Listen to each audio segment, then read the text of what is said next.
Okay, today I'm going to try a couple of things, and first I'm going to need a couple of cameras for this, and I will be using my phone as a control for this drone, and did another video on the drone out of the box. It's a Wing-12 drone, and I got it for about $110 on Amazon.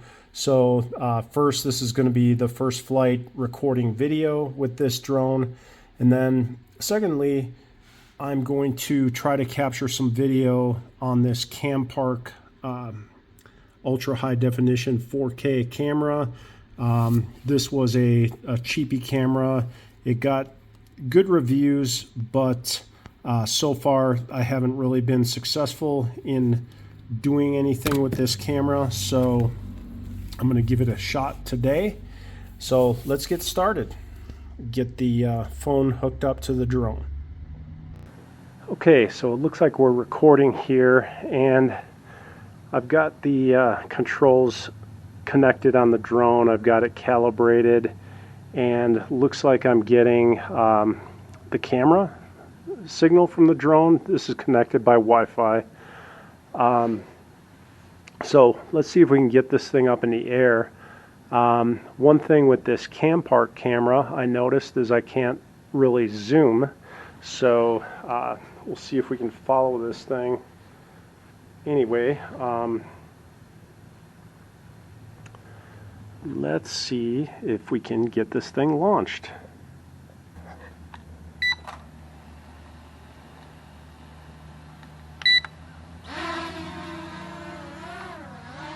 Okay, the drone is in the air.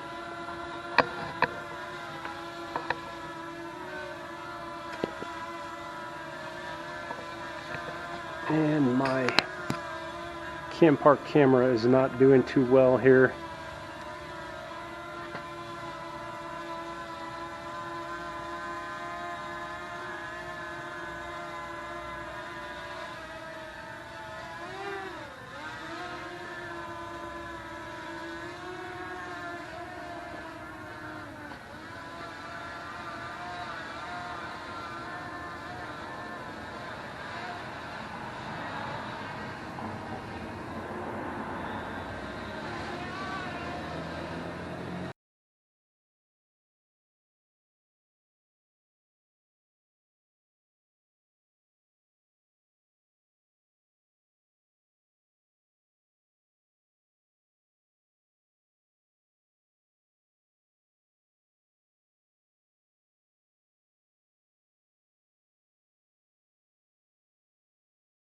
Okay, I just want to summarize things a little bit here on the testing with the drone and the Campark camera.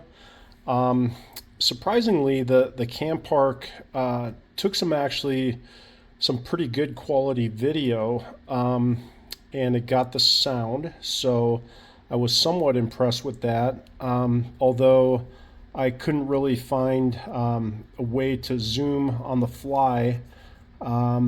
There may be a way to do that, but I haven't found it yet. So I will have to go back and check out the manual on that. The drone, the flight, and the operation with the phone controlling the functions was pretty good. I didn't really get to test all of the functions like the follow me and the waypoints and all that stuff, but the main thing, the camera, the quality isn't that great, because first of all, it's not a gimbal drone. You can position the camera forward or pointing down, but that doesn't take away the movement of the camera or the image from the movements of the drone if it's caught in the wind or whatever. So all in all, I would say this is a good starter drone. It flies really well. It returns to home, but it's probably not great for capturing good quality videos. But for $110, I really can't complain too much. I am gonna play with it some more and just have some fun with it. It's a really fun drone to fly. So that's the review on this thing. Thanks for watching.